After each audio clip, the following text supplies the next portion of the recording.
في القلب مشاعر أخفيها قد أشرقت الشمس عليها عن خطط لم أعبأ فيها ستكون بأيامي فرقا فحياتي قبل الحلقات تيه بضياع بشتاتي من دون نعيم الآيات نرتاد لنحفظها الحلقا.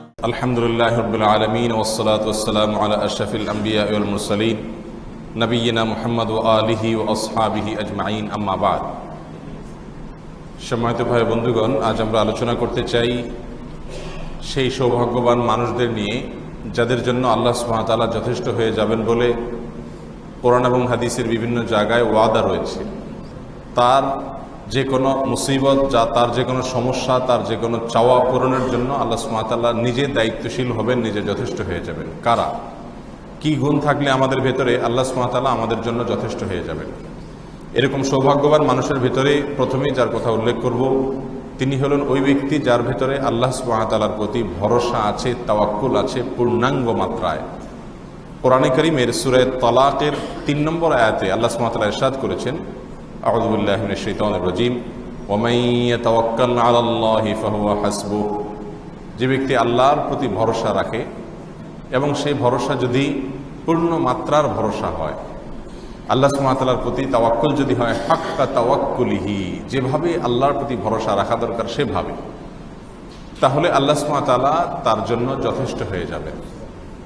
কোনো একটি মুসিবত, কোনো একটি বিপদ, কোনো একটি সমস্যা দেখা দিয়েছে, সে যদি তার সে সমস্যাকে আল্লাহর কাছে ন্যস্ত করে দেয় এবং সে যদি সম্পূর্ণরূপে মনের দিক থেকে আস্থাশীল থাকে যে আমার আল্লাহ সুবহানাহু ওয়া তাআলা, তার প্রতি আমি ভরসা করলাম, তার প্রতি আমার আস্থা আছে যে তিনি আমাকে সাহায্য করবেন, সহযোগিতা করবেন, তিনি আমাকে রক্ষা করবেন, তিনি আমাকে হেল্প করবেন, তার সাহায্যই আমার জন্য যথেষ্ট। পৃথিবীর অন্য যত উপায় এবং পদ্ধতি আছে আমার বিপদ দূর করবার জন্য, আমার সমস্যা দূর করবার জন্য, তার সবগুলোকে আমি অবলম্বন করতে পারি, কিন্তু আমার জন্য মূলত আস্থার জায়গা হবে একমাত্র আল্লাহ সুবহানাহু ওয়া তাআলা। এটাকে বলা হয় তাওয়াক্কুল করা, ভরসা করা। পৃথিবীর কোনো পাওয়ার, পৃথিবীর কোনো শক্তি যদি আমাদের সাথে থাকে, আমাদের সঙ্গে থাকে, তাহলে আমাদের এক ধরনের মনোবল চলে আসে, এক ধরনের আস্থা চলে আসে, ভরসা চলে আসে। মনে করেন কোনো একটা আইনি ঝামেলায় আপনি পড়েছেন এবং যার কাছে ঝামেলাটা, যার হাতে মামলাটা, যার হাতে, কোনো না কোনোভাবে জানতে পারলেন যে সেই লোকটা আপনার খুব কাছের মানুষ এবং তার প্রতি আপনার একটা, তার সাথে আপনার একটা বিশেষ সেতুবন্ধন আছে। এটা যদি আপনি জানতে পারেন তাহলে সেক্ষেত্রে এক ধরনের আস্থা মানসিকভাবে তৈরি হবে কি হবে না? এই সবগুলোর চাইতে একজন মুমিনের সঙ্গে তার রবের, তার সৃষ্টিকর্তার, তার মালিকের সম্পর্ক অনেক গভীর। আল্লাহ সুবহানাহু ওয়া তাআলা বান্দার জন্য যথেষ্ট হয়ে যাবেন যদি বান্দা আল্লাহর প্রতি আস্থা রাখে, ভরসা রাখে। আল্লাহর কিছু কিছু নেককার বান্দা এমন আছেন, তাদের জীবনে যত যাই হোক না কেন, পৃথিবীর কোনো বিপদ আপদ তাদেরকে দুমড়ে মুষড়ে ভেঙে ফেলতে পারে না। তারা প্রত্যেকটা বিপদেই আল্লাহর প্রতি ভরসা রাখে এবং তারা জানে যে আল্লাহ সুবহানাহু ওয়া তাআলা আমার জন্য যথেষ্ট হয়ে যাবেন।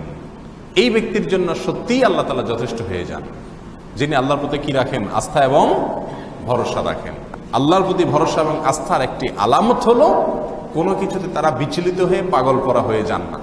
যত বড় মুসিবত আর বিপদ আসুক না কেন, যেন তার একটা বড় আস্থা এবং খুঁটির জোর আছে, এই কথা মনে করে সে অনেকটা স্বাভাবিক থাকার চেষ্টা করে। এটা হলো আল্লাহর প্রতি যে তাওয়াক্কুল আছে তার একটা নমুনা, তার একটা আলামত। আল্লাহ সুবহানাহু ওয়া তাআলা আমাদের সকলকে আল্লাহর প্রতি তাওয়াক্কুলকে পরিপূর্ণরূপে নিজেদের ভেতরে ধারণ করার তৌফিক দান করুন। নাম্বার 2, দ্বিতীয়ত যে ব্যক্তিকে আল্লাহ সুবহানাহু ওয়া তাআলা যে ব্যক্তির জন্য যথেষ্ট হয়ে যাবেন, তিনি হলেন ওই ব্যক্তি যিনি আল্লাহ সুবহানাহু ওয়া তাআলাকে সন্তুষ্ট করতে গিয়ে অনেক মানুষকে অসন্তুষ্ট করে ফেলেছেন। অনেক মানুষের অসন্তুষ্টিকে তিনি বরণ করে নিয়েছেন, সাদরে গ্রহণ করে নিয়েছেন, শুধু কাকে সন্তুষ্ট করবার জন্য? আল্লাহ সুবহানাহু ওয়া তাআলাকে সন্তুষ্ট করবার জন্য। এই ব্যক্তিকে আল্লাহ সুবহানাহু ওয়া তাআলা বিপদ থেকে রক্ষা করেন, এই ব্যক্তিকে আল্লাহ সুবহানাহু ওয়া তাআলা হেফাজত করেন এবং তার জন্য আল্লাহ যথেষ্ট হয়ে যান। মাওয়ারিদুজ জামানে এ বিষয়ে একটি হাদিস বর্ণিত হয়েছে, মা আয়েশা রাদিয়াল্লাহু তাআলা বর্ণনা করেছেন যে নবী সাল্লাল্লাহু আলাইহি ওয়াসাল্লাম ইরশাদ করেছেন, মান আরদাল্লাহ বিসাখতিন নাসি কাফাহুল্লাহ। যে ব্যক্তি মানুষকে অসন্তুষ্ট করে হলেও আল্লাহকে সন্তুষ্ট করেছেন, এই ব্যক্তির জন্য আল্লাহ সুবহানাহু ওয়া তাআলা যথেষ্ট হয়ে যাবেন। এরকম বহু পরিস্থিতি আমাদের জীবনে হয় কি হয় না, যে এই কাজটি আমি যদি করি তাহলে আল্লাহ সন্তুষ্ট হবেন, কিন্তু আমার প্রিয়জনদের অনেকে কি হয়ে যাবে, অসন্তুষ্ট হয়ে যাবে। অথবা অমুক কাজটি যদি আমি না করি তাহলে আমার আল্লাহ অসন্তুষ্ট হবেন, আর করলে কাছের লোকেরা অসন্তুষ্ট হবে। তো আমি আল্লাহর অসন্তুষ্টিকে যদি গুরুত্ব দিয়ে আল্লাহর সন্তুষ্টি অর্জনের পথে হাঁটি, সেক্ষেত্রে দেখা যায় কাছের লোকেরা অনেক সময় নাখোশ হয়ে যায়। এই নাখুশিকে যদি কেউ সহ্য করে নেয় আল্লাহর সন্তুষ্টির বিপরীতে, তো আল্লাহ সুবহানাহু ওয়া তাআলা ওই ব্যক্তিকে হেফাজতে রাখেন এবং আল্লাহ তাআলা তার জন্য যথেষ্ট হয়ে যান। আল্লাহ তাআলা আমাদের সবাইকে সেই গুণটি অর্জন করার তৌফিক দান করেন। আর এর বিপরীতে নবী সাল্লাল্লাহু আলাইহি ওয়াসাল্লাম ইরশাদ করেছেন, ওমান আসখাতাল্লাহা বিরদান নাস, যে ব্যক্তি মানুষকে খুশি করতে গিয়ে আল্লাহকে নারাজ করে, মানুষকে খুশি করতে গিয়ে তার রবকে নারাজ করে, তার সৃষ্টিকর্তাকে নারাজ করে, তার পালনকর্তাকে নারাজ করে, যার হাতে সবকিছু তাকে নারাজ করে, ওয়াকালাহুল্লাহু ইলান নাস, এই ব্যক্তিকে আল্লাহ সুবহানাহু ওয়া তাআলা মানুষের কাছে ন্যস্ত করে দেন, মানুষের কাছে ন্যস্ত করে দেন। মানুষের কাছে ন্যস্ত করে দিলে কি হবে, ওই ব্যক্তির জন্য কোনো হেফাজতকারী আর থাকলো না, আল্লাহ সুবহানাহু ওয়া তাআলা তার জিম্মাদারি আর নেন না। অতএব আমাদের জীবনে এই ধরনের সিচুয়েশন, এই ধরনের পরিস্থিতি প্রায় হয় যে আমরা আল্লাহর সন্তুষ্টির পথ অবলম্বন করলে মানুষ অসন্তুষ্ট হয়ে যাচ্ছে। মানুষ অসন্তুষ্ট হোক, কিন্তু আমরা মালিককে অসন্তুষ্ট করব না। ইমানের এই পাওয়ার যদি অর্জন করা যায় এবং এভাবে যদি দৃঢ়তার সাথে সিদ্ধান্ত গ্রহণ করা যায়, তো আল্লাহ সুবহানাহু ওয়া তাআলা ওই যে মানুষ অসন্তুষ্ট হয়েছে এর ফলে যদি আপনার কোনো ক্ষয়ক্ষতি হয়, তো আল্লাহ সুবহানাহু ওয়া তাআলা আপনার জন্য কি হয়ে যাবেন, যথেষ্ট হয়ে যাবেন। নাম্বার 3, তৃতীয় নম্বর ওই ব্যক্তি যে ব্যক্তির কাছে পৃথিবীর দুনিয়ার যত চিন্তা আছে, এই বস্তু জগতের সকল চিন্তা, সকল সাধনা, সকল টেনশন, এগুলো সবগুলো তার কাছে গৌণ, তার কাছে মৌল থাকে, মৌলিক থাকে, প্রধান চিন্তা থাকে, টেনশন থাকে, পেরেশানি থাকে আখিরাতকে কেন্দ্র করে, এই ব্যক্তির জন্য আল্লাহ সুবহানাহু ওয়া তাআলা যথেষ্ট হয়ে যাবেন।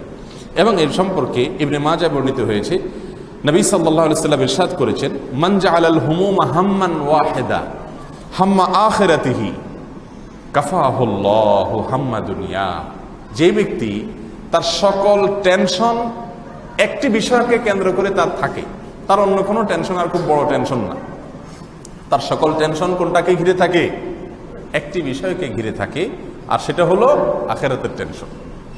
দুনিয়ার টেনশনকে যে টেনশন মনে করে না, দুনিয়ার টেনশনকে যে গৌণ মনে করে, আল্লাহ সুবহানাহু ওয়া তাআলা তার দুনিয়ার টেনশন এমনিতেই দূর করে দেন। আর দুনিয়াকে যে ব্যক্তি টেনশনের বস্তু বানায়, দুনিয়ার টেনশন নিয়ে যে ব্যক্তি সবসময় বিভোর থাকে, ব্যস্ত থাকে, আখিরাতকে সে একেবারে সাইডে ফেলে রাখে, ওইটাকে কোনো গুরুত্বের সাথে দেখেই না, সেটা কোনো টেনশনের বিষয় মনে না করে, সেই ব্যক্তির পরিণতি কি? নবী সাল্লাল্লাহু আলাইহি ওয়াসাল্লাম বলেছেন, ওয়ামান তাশাআবাত বিহি আল হুমুম ফি আহওয়ালিদ দুনিয়া, যে ব্যক্তি দুনিয়ার অবস্থা নিয়ে, টাকা পয়সা, ঘর বাড়ি, ক্যারিয়ার ইত্যাদি নিয়ে টেনশন করতে করতে এর ভিতরে যে ব্যক্তি ব্যস্ত থাকে, লাম ইউবালিল্লাহু ফি আইয়ি আউদিয়াতিহা হালাক, এই ব্যক্তি কোথায় গিয়ে মরে থাকবে, কোথায় গিয়ে ধ্বংস হয়ে যাবে, কোন উপত্যকায় গিয়ে সে ধ্বংসের মুখে পতিত হবে, আল্লাহ সুবহানাহু ওয়া তাআলা সে ব্যাপারে বিলকুল পরোয়া করবেন না। অর্থাৎ এই ব্যক্তির জন্য আল্লাহ সুবহানাহু ওয়া তাআলা জিম্মাদার হবেন না। অতএব প্রিয় ভাইরা আমার, আমাদের সকল পেরেশানির কেন্দ্রবিন্দু হওয়া উচিত আখিরাতকে সামনে রেখে, আখিরাতকে নিয়ে, আখিরাতকে ঘিরে। একজন মুমিন যে আসলে বিশ্বাস করে জাহান্নাম বলতে কিছু একটা আছে, তাহলে তো তার সবচেয়ে বড় পেরেশানি হবে যে আমার প্রতিটা কদমে আমি কি জাহান্নাম কামাই করছি নাকি জান্নাত কামাই করছি, এর ফলে কি আমি জান্নাতের দিকে অগ্রসর হচ্ছি নাকি জাহান্নামের দিকে অগ্রসর হচ্ছি। এটা তো মুমিনের চিন্তা হওয়ার কথা। কিন্তু দুনিয়ার চাকচিক্য আর বস্তু জগতের চিন্তা আমাদেরকে এরকম বানিয়ে দিয়েছে যে এখন আমাদের তরুণেরা, তরুণ ভাইয়েরা, যুবক ভাইয়েরা, যুবতী ভাইয়েরা একটা বয়সে তারা ক্যারিয়ার গড়ার জন্য, পড়াশোনা করার পেছনে, পড়াশোনা করে নিজের ক্যারিয়ার গড়ার জন্য পাগল পড়া থাকে। এরপরে পড়াশোনা করার পরে সকল টেনশন থাকে কোনটাকে ঘিরে, একটা ভালো চাকরি, এটাকে ঘিরে। এরপরে মোটামুটি চাকরি পেয়ে গেলে তারপরে টেনশন থাকে কি, একটা সুন্দর বিয়ে শাদী করা, ভালো করে যাওয়া। সেজন্য কোন রকম একটা ভালো মেয়ে যদি বিয়ে করা যায়, আল্লাহ ব্যবস্থা করে দেন, এরপরে টেনশন থাকে কোনটাকে ঘিরে। এরপরে ছেলে মেয়ে আসবে, ভবিষ্যৎ জেনারেশন আছে, বিয়ে শাদী যেহেতু হয়েছে, একটা ঘর বাড়ি দরকার, একটা ফ্ল্যাট দরকার, একটা প্লট দরকার, এটাকে নিয়ে পেরেশান থাকে। এরপরে ছেলে মেয়ে বড় হয়ে গেলে আবার ছেলের বিয়ে, মেয়ের বিয়ে, তাদেরকে পড়ালেখা করানো, ছেলেকে ভালো জায়গায় চান্স করায় দেওয়া, মেয়ের ভালো জায়গায় চান্স হলো কি হলো না। একটা গড্ডালিকার ভেতরে আমরা সারাটা জীবন কাটিয়ে দেই কি দেই না। এগুলো করতে করতে করতে করতে মালাকুল মউত হাজির হয়ে যায়, আর আমরা সাড়া দিয়ে অজানার উদ্দেশ্যে পাড়ি দেই, আর কোনোদিন ফিরে আসার সুযোগ থাকে না। সবকিছুই আপন অবস্থায় পড়ে থাকে, স্ত্রী, সন্তান, পরিবার, সম্পদ সব পড়ে থাকে, কিন্তু আমাকে চলে যেতে হয়। তো বুদ্ধিমান ব্যক্তি তো সে যে তার গন্তব্য নিয়ে, তার শেষ টার্গেট থাকবে জান্নাতকে কেন্দ্র করে, জাহান্নামকে কেন্দ্র করে, আখিরাতকে কেন্দ্র করে, যে আমি শেষে কোথায় যাচ্ছি কি যাচ্ছি না, সেটা হবে তার বড় টেনশন। যদি সেটাকে বড় টেনশন বানায়, তার সব কিছু যদি আখিরাত সবচেয়ে বড় টার্গেট হয়, বড় টেনশন এবং চিন্তার বস্তু হয়, তো আল্লাহ সুবহানাহু ওয়া তাআলা তার দুনিয়ার সবকিছুকে এমনিতেই কি করে দিবেন, সহজ করে দিবেন। সহজ হয়েও যাবে, কারণ আখিরাতটা যার কাছে বড় হবে, দুনিয়াতে কি পেল না, কি এলো না, এটা তার কাছে কোনো ম্যাটার হবে না। আল্লাহ তাআলা আমাদের সকলকে সেরকম ঈমানের শক্তি দান করুন। তাহলে তৃতীয় ব্যক্তির কথা আমরা পেয়ে গেলাম, যে ব্যক্তি তার সকল পেরেশানি আখিরাতকে কেন্দ্র করে সে লালন করে, ধারণ করে, আল্লাহ সুবহানাহু ওয়া তাআলা তার দুনিয়ার পেরেশানির জন্য যথেষ্ট হয়ে যাবেন ইনশাআল্লাহ। প্রিয় ভাইরা আমার, ঠিক তেমনি ভাবে নবী আলাইহিস সালামের আরো একটি হাদিস রয়েছে, মুসনাদ আহমদে বর্ণিত হয়েছে। তিনি বলেছেন, ওমানিস্তাকফা কাফাহুল্লাহ, ওই ব্যক্তির জন্য আল্লাহ সুবহানাহু ওয়া তাআলা যথেষ্ট হয়ে যাবেন যে ব্যক্তি আল্লাহর কাছ থেকে পাওয়াটাকেই যথেষ্ট মনে করবেন। যে ব্যক্তির কাছে যথেষ্ট হবে, কার কাছ থেকে পাওয়া, আল্লাহর কাছ থেকে পাওয়া। আশ্রয় চাওয়া হতে পারে, বিপদ মুক্তি হতে পারে, যে কোনো সমস্যার ব্যাপারে সে যদি মনে করে এবং সে যদি চায় যে আল্লাহ আমার জন্য যথেষ্ট হবেন, তাহলে সত্যিই আল্লাহ তার জন্য কি হবেন, যথেষ্ট হবেন। আর যদি সে মনে করে আরে আল্লাহও লাগে ইল্লাও লাগে, আছে না এরকম চিন্তা আমাদের সমাজে, যে আগে আল্লাহ পাশে তুমি, হ্যাঁ, আল্লাহও লাগে ইল্লাও লাগে, এই টাইপের কথাবার্তা আমরা শুনি না। মানে আল্লাহ একা পারে না, নাউজুবিল্লাহ, এই জন্য আল্লাহও লাগে, সাথে আবার কি লাগে, ইল্লাও লাগে। আগে আল্লাহ আছেন, আবার পাশে তুমিও আছো, দুইটা মিলে আমার কাজ উদ্ধার হবে, এরকম চিন্তা আছে না আমাদের। অথচ প্রকৃত মুমিন যে, সে কখনো আল্লাহর সঙ্গে এভাবে ছোট শিরক যেগুলো সেগুলোও করবে না।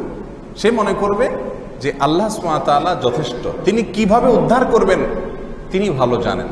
এমন কোন পদ্ধতি আবিষ্কার করে দিবেন যেখান থেকে তিনি উদ্ধার করবেন, আমার কল্পনাও হয়তো ছিল না। অতএব যে ব্যক্তি আল্লাহকেই যথেষ্ট মনে করবে, আল্লাহ সুবহানাহু ওয়া তাআলা সত্যিই তার জন্য কি হয়ে যাবেন, যথেষ্ট হয়ে যাবেন। আল্লাহ তাআলা আমাদের সকলকে সেরকম ঈমানের শক্তি দান করুন। প্রিয় ভাইরা আমার, এরপরে আরো এক ব্যক্তি যার জন্য আল্লাহ সুবহানাহু ওয়া তাআলা যথেষ্ট হয়ে যাবেন, তিনি হলেন ওই ব্যক্তি যিনি সকাল এবং সন্ধ্যায় 7 বার করে একটি দোয়া পড়েন। আর দোয়াটি হলো সূরা তাওবার শেষ আয়াতে, হাসবিয়াল্লাহু লা ইলাহা ইল্লাহু আলাইহি তাওয়াক্কালতু ওয়া হুয়া রাব্বুল আরশিল আযীম। এই হাসবিয়াল্লাহু লা ইলাহা ইল্লাহু আলাইহি তাওয়াক্কালতু ওয়া হুয়া রাব্বুল আরশিল আযীম, এই দোয়া যদি কেউ সকালে 7 বার পড়েন তাহলে সারা দিনের জন্য, আর যদি সন্ধ্যায় 7 বার পড়েন তাহলে সারা রাতের জন্য আল্লাহ সুবহানাহু ওয়া তাআলা দুনিয়া এবং আখিরাত সকল টেনশনের জন্য যথেষ্ট হয়ে যাবে। একটু চিন্তা করে দেখেন তো, এই যতগুলো বললাম এর ভিতরে এটা হলো সবচাইতে বড়, যে দুনিয়া এবং আখিরাত উভয় জগতের সকল পেরেশানির জন্য আল্লাহ সুবহানাহু ওয়া তাআলা যথেষ্ট হয়ে যাবেন যদি সে কি করে, সূরা তাওবার শেষ আয়াতে যে দোয়াটি রয়েছে, যেটি আমরা সকাল সন্ধ্যার দোয়ার বইতে উল্লেখ করেছি, হাসবিয়াল্লাহু লা ইলাহা ইল্লাহু আলাইহি তাওয়াক্কালতু ওয়া হুয়া রাব্বুল আরশিল আযীম। এর অর্থ হলো হাসবিয়াল্লাহ, আল্লাহ আমার জন্য যথেষ্ট, লা ইলাহা ইল্লাহু, তিনি ছাড়া সত্যিকারের কোনো মাবুদ নাই, আলাইহি তাওয়াক্কালতু, তার প্রতি আমি ভরসা করেছি, আস্থা রেখেছি, ওয়া হুয়া রাব্বুল আরশিল আযীম, তিনি আরশে আযীমের মালিক, পরিপালনকর্তা। এই বাক্যগুলো যে 7 বার উচ্চারণ করে, এই স্বীকারোক্তি মুখ দিয়ে যে 7 বার দেয় সকালে তার সারাদিনের জন্য, আর যে 7 বার উচ্চারণ করে সন্ধ্যায় তার সারা রাতের জন্য, আল্লাহ সুবহানাহু ওয়া তাআলা দুনিয়া আখিরাত সবগুলোর জন্য কি হয়ে যাবেন? যথেষ্ট হয়ে যাবেন। এবং এই বিষয়ে সুনানে আবু দাউদে হাদিস বর্ণিত হয়েছে। অতএব এই আমলটাও আমাদের ভেতরে থাকা দরকার। আরবিয়ানদের ভেতরে এখনো পর্যন্ত এই নিয়ম চালু আছে। তারা কিছু হলেই বলে হাসবি আল্লাহ, কিছু হলে কি বলে? হাসবি আল্লাহ। মানে কি? আল্লাহ আমার জন্য যথেষ্ট, আল্লাহ আমার জন্য যথেষ্ট, আমার আর কারোর দরকার নেই, আল্লাহ যথেষ্ট। এই কথা তারা লফজে লফজে বলে। একজন কথার কথা কষ্ট দিছে, শত্রুতা করছে, হক মেরে দিয়েছে, তখন তারা সাথে সাথে বলে ওঠে কি? হাসবি আল্লাহ, আল্লাহ আমার জন্য যথেষ্ট। এই মুমিন যখন আল্লাহর প্রতি আস্থা এবং বিশ্বাসকে এই লেভেলে নিয়ে যাবে যে প্রতিটা বিষয় সে মনে করবে আল্লাহ আমার জন্য কি? যথেষ্ট, তো সত্যি আল্লাহ সুবহানাহু ওয়া তাআলা তার জন্য কি হয়ে যাবেন? যথেষ্ট হয়ে যাবেন। আল্লাহ তাআলা আমাদের সকলকে আল্লাহর প্রতি সেভাবে আস্থা এবং ভরসা রাখার তৌফিক দান করুন। প্রিয় ভাইরা আমার, পরকালের জন্য যে ব্যক্তি কাজ করবে, যে কাজটা আমার আখিরাতে উপকার আসবে, শুধু খুঁটে খুঁটে সেই কাজগুলো করে বেড়াবে, এই ব্যক্তির জন্য আল্লাহ সুবহানাহু ওয়া তাআলা যথেষ্ট হয়ে যাবে। এবং এই বিষয়ে মুসান্নাফ ইবনে আবি শাইবা বর্ণিত হয়েছে, নবী সাল্লাল্লাহু আলাইহি ওয়াসাল্লাম ইরশাদ করেছেন, মান আমিলা লি আখিরাতিহি কাফাহুল্লাহু দুনিয়া। যে ব্যক্তি তার আখিরাতের জন্য কাজ করবে, আখিরাতের কথা চিন্তা করে যে কাজগুলো আখিরাতের জন্য উপকারী হবে সেই কাজগুলো করবে খুঁটে খুঁটে, আখিরাতের কাজ কোনটা, কোন কোন কাজ আমার আখিরাতে কাজে লাগবে সেগুলো খুঁটে খুঁটে যে ব্যক্তি করবে, কাফাহুল্লাহু দুনিয়া, ওই ব্যক্তির দুনিয়ার জন্য আল্লাহ যথেষ্ট হয়ে যাবেন। তার দুনিয়ার পেরেশানি আর থাকবে না। আখিরাতকে যখন টার্গেট বানিয়ে ওইটার জন্য কাজ করবেন, আপনার দুনিয়া আল্লাহ সুবহানাহু ওয়া তাআলা দেখভাল করবেন ইনশাআল্লাহ। প্রিয় ভাইরা আমার, এর মানে এটা না যে আমি দুনিয়া ছেড়ে ছেড়ে শুধুমাত্র আখিরাতের কাজ করব। একটু আগেও আমরা বলেছি ইসলামে কোনো বৈরাগ্যতার অবকাশ নাই। দুনিয়ার কাজ করব আমি, কিন্তু খুঁটে খুঁটে সবচেয়ে গুরুত্বের সাথে বেশি পরিমাণে করব আমার আখিরাতের জন্য কাজ, আমল, নেক আমল। সেটা যদি আমরা করতে থাকি তো দুনিয়ার কাজগুলোকে আল্লাহ সুবহানাহু ওয়া তাআলা সমাধান করে দিবেন। এবং নবী সাল্লাল্লাহু আলাইহি ওয়াসাল্লাম আরো বলেছেন, ওয়ামান আসলাহা ফীমা বাইনাহু ওয়া বাইনাল্লাহি কাফাল্লাহুন নাস। যে ব্যক্তি তার এবং আল্লাহর মধ্যকার সম্পর্কটাকে নির্ভেজাল করতে পেরেছে, সংশোধন করে নিতে পেরেছে, ওই ব্যক্তিকে আল্লাহ সুবহানাহু ওয়া তাআলা মানুষের সঙ্গে তার যত রকমের সমস্যা আছে সবগুলোর জন্য আল্লাহ যথেষ্ট হয়ে যাবেন। একটু চিন্তা করি, যদি আল্লাহর সাথে আমার সম্পর্কটা যদি ক্লিয়ার থাকে, ভেজাল না থাকে, পরিষ্কার থাকে, পরিচ্ছন্ন থাকে, তাহলে আমাকে আল্লাহ সুবহানাহু ওয়া তাআলা এই নেয়ামত দিবেন যে মানুষের সাথে আমার যত ব্যাপার স্যাপার আছে সেগুলোর জন্য আল্লাহ সুবহানাহু ওয়া তাআলা সাফিসিয়েন্ট হয়ে যাবেন। দেখুন, আল্লাহর সঙ্গে নির্ভেজাল হয়ে যাওয়া, আল্লাহর সঙ্গে আমাদের সম্পর্ককে পরিচ্ছন্ন করার মানেটা কি? মানে হলো কথার কথা একটা গুনাহ হয়ে গেছে, একটা ভুল আপনার দ্বারা হয়ে গেল, আপনি সঙ্গে সঙ্গে আল্লাহর সঙ্গে আপনার একটা দূরত্ব হয়ে গেল কি হয়ে গেল না? আল্লাহ একটা নাফরমানি হওয়ার কারণে আল্লাহ থেকে কিছুটা দূরে সরে গেলাম কি গেলাম না? এর সঙ্গে সঙ্গে আল্লাহ সুবহানাহু ওয়া তাআলার দিকে ধাবিত হয়ে আল্লাহর সাথে মুনাজাত করা। ওই যে মুনাজাত মানে কি? কানাঘুষা করা, আল্লাহকে বলা, আল্লাহ আমি সরি, আল্লাহ আল্লাহ আমার দ্বারা ভুল হয়ে গেছে, আল্লাহ আমি লজ্জিত, আল্লাহ এই অবস্থা আমার মৃত্যু হলে আমার আর কোনো উপায় নাই, আল্লাহ আল্লাহ তোমার নুন খাই, তোমার নেয়ামতের ভিতরে ডুবে আছি, এরপরও নিব খারাপই করছি, আল্লাহ তুমি মাফ করে দাও, তুমি রহিম, তুমি গফুর, তুমি সত্তার, তোমার এই গুণগুলো তুমি ঘোষণা দিছো আল্লাহ, তোমার এই গুণবাচক নামের উপরে আমার আস্থা আছে, তুমি সত্যিই ক্ষমাশীল, তুমি অনেক মানুষকে ক্ষমা করেছো, আমাকেও ক্ষমা করো। আল্লাহর সঙ্গে ওই যে সম্পর্ক একটু নষ্ট হলো সেটাকে ক্লিয়ার করে ফেলবে। এইভাবে যে ব্যক্তি আল্লাহর সঙ্গে তার সম্পর্ককে সবসময় পরিষ্কার রাখবে, আল্লাহর সঙ্গে সম্পর্কের ভিতরে কোনো ভেজাল রাখবে না, এটাকে পরিচ্ছন্ন রাখবে, আল্লাহ তাআলা দুনিয়াবি বিষয়ে মানুষের সাথে তার যত ভেজাল আছে সেগুলোর জন্য যথেষ্ট হয়ে যাবে ইনশাআল্লাহ। প্রিয় ভাইরা আমার, সেই সাথে নবী সাল্লাল্লাহু আলাইহি ওয়াসাল্লাম আরো বলেছেন, ওয়ামান আসলাহা সারীরাতাহু আসলাহাল্লাহু আলানিয়াতাহ। যে ব্যক্তি তার ভেতরকে সংশোধন করে নিবে, আল্লাহ তাআলা তার বাহিরকেও সংশোধন করে দিবেন। ভেতরটাকে যে ব্যক্তি কি করবে? সংশোধন করবে, পরিচ্ছন্ন করবে, পবিত্র করে ফেলবে। ভেতরে যত সমস্যা থাকতে পারে, যেমন অহংকার, দুনিয়ার মোহ, লোভ, লালসা, মানুষের প্রতি শত্রুতা, হিংসা, বিদ্বেষ, ভেতরে যত সমস্যা আমাদের থাকতে পারে এগুলোকে যদি আমরা পরিষ্কার করতে পারি তো আল্লাহ সুবহানাহু ওয়া তাআলা আমাদের বাহিরের, শরীরের বাহিরের জাগতিক যত সমস্যা আছে এই সবগুলো দূর করে দিবেন। আল্লাহ তাআলা আমাদের সকলকে আল্লাহ যেন আমাদের জন্য যথেষ্ট হয়ে যান সেই পর্যায়ে যাওয়ার তৌফিক দান করুন, সেইভাবে কাজ করার তৌফিক দান করুন। সর্বশেষ যে পয়েন্টটি বলবো তা হলো, ফজরের সালাত যে ব্যক্তি জামাতের সাথে পড়বে, প্রতিদিন ফজরের সালাত যে ব্যক্তি জামাতের সাথে পড়বে, নবী আলাইহিস সালাম ইরশাদ করেছেন, ফাহুয়া ফি যিম্মাতিল্লাহ মান সাল্লাল ফজর ফি জামাআহ, যে ব্যক্তি ফজরের সালাত জামাতের সাথে আদায় করবে ওই দিনের জন্য আল্লাহ সুবহানাহু ওয়া তাআলার জিম্মায় সে চলে যাবে। আল্লাহ সুবহানাহু ওয়া তাআলার জিম্মাদারি, আল্লাহ তাআলা তার দায়িত্ব নেবেন, আল্লাহ জিম্মাদারিতে সে চলে যাবে যদি সে ফজর নামাজ জামাতের সাথে আদায় করে। এই জন্য ভাইরা আমার, পুরুষেরা সবসময় সচেষ্ট থাকতে হবে যে ফজরের সালাত যেন কি হয়, জামাতের সাথে হয়। আর মেয়েরা চেষ্টা করবে তাদের বাসার পুরুষদেরকে ফজরের সালাত জামাতে আদায় করার জন্য সহযোগিতা করা, উঠাইয়া দেওয়া, হেল্প করা, রাত্রে তাড়াতাড়ি সময় দেওয়া যাতে করে ফজর জামাতের সাথে পড়তে পারে। তারা যদি হেল্প করেন, পুরুষদেরকে পাঠায় দেন, ইনশাআল্লাহ তাদের জন্য একই ফজিলত আল্লাহ সুবহানাহু ওয়া তাআলা দিতে পারে। এই জন্য ভাইয়েরা আমার, আল্লাহ তাআলার কাছে খুব বেশি আমাদের রোনাজারি হওয়া দরকার, আল্লাহর কাছে আমাদের দোয়া থাকা দরকার যে আল্লাহ আমাদের জন্য যথেষ্ট হওয়ার জন্য যা যা করা দরকার সবগুলো আমল যেন আমাদেরকে আল্লাহ তাআলা করার তৌফিক দান করেন।